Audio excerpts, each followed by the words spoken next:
আচ্ছা, আমি আজকে যা পারফর্ম করবো সেটা হচ্ছে আমার বাস্তব অভিজ্ঞতা থেকে। তো আমাদের কলেজে একটা আবৃত্তি ক্লাব ছিল, তো সেখানে কবিতার থিম হচ্ছে কবর। তো সেখানে যেটা মনে করে আবৃত্তি করতেছে, আমি ভাবলাম তো একটি কবিতা দেখে আসি, কোনো অডিয়েন্স নাই, ভালো মেশিনুম তো বাতাস পাওয়া যাবে। তো তিনজন বিচারক আর কেউ নাই, প্রথমে যে আবৃত্তি করতে আসলো সে ন্যাচারাল একেবারে। কবর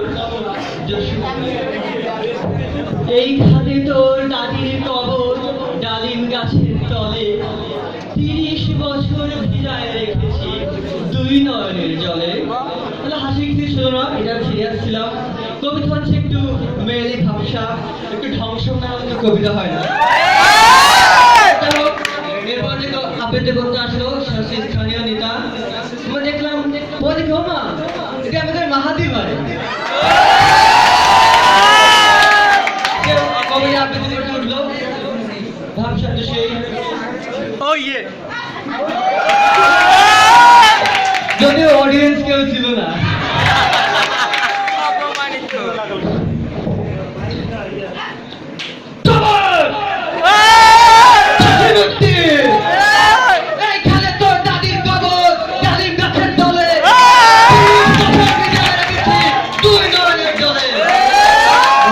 আমি তো ভয় পাইয়া পিছনে তত দিয়ে দৌড় মারছি, আর বিচারক তিনজন তো ভয়তে 10-এর মধ্যে 10-ই দিয়ে দিচ্ছে। যাও এরপর যে কবিতা আবৃত্তি করতে আসবে সে একটু ময়লা পরিবেশে থাকে, তো চুল গানে একটু বেশি। যাও সে শুরু করতে বলতো কবিতা কবর।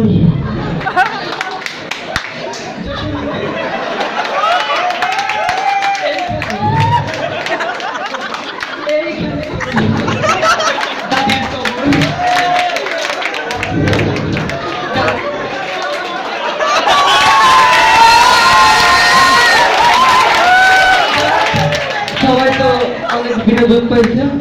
এরপর যে কবিতা আবৃত্তি করতে আসলো সে আসলে তোতলা। আমি ভাবলাম তোতলা সে আমার কিভাবে কবিতা আবৃত্তি করবে। যাও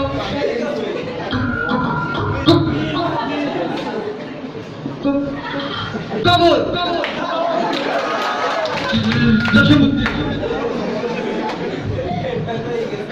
এইখানে তোর দাদির কবর, ডালিম গাছের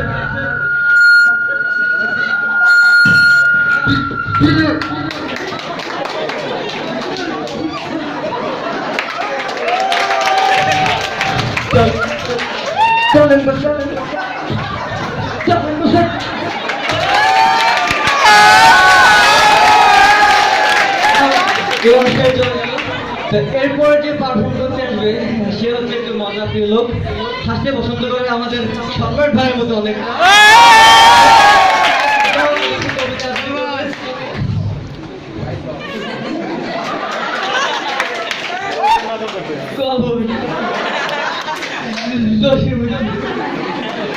এইখানে তোর দাদির কবর,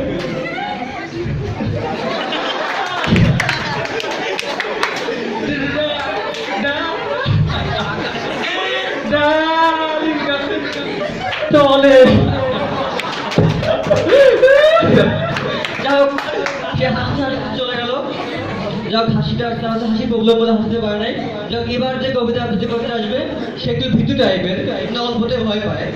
এটা আবার সে কবিতা আবৃত্তি করতে আসলো।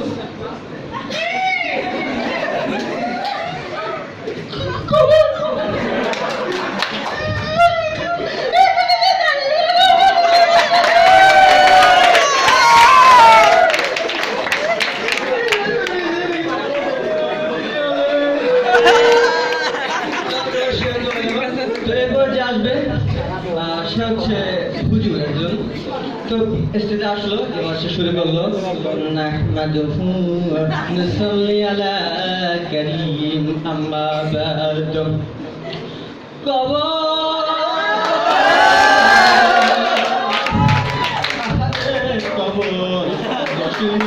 কবরে চলে গেছে।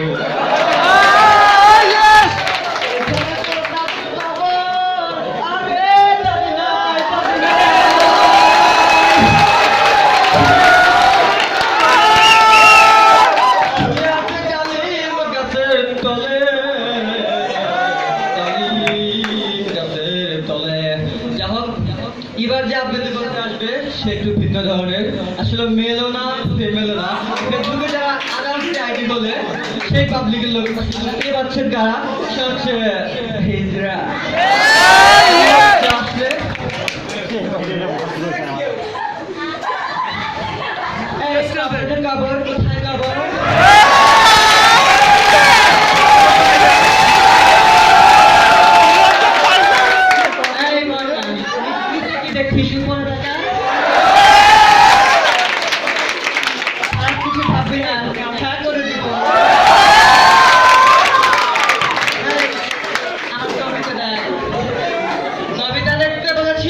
কিছু না,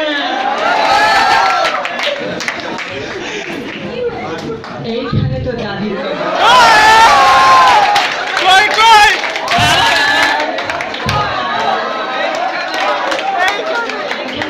দাদির কাপড় ডালি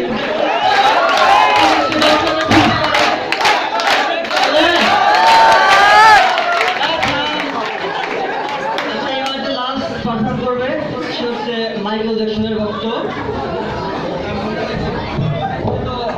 আবৃত্তি করতে না, এই জন্য গান গাইতে আসছে, বুঝছে? ঠিক আছে, আসতেছে কাবর।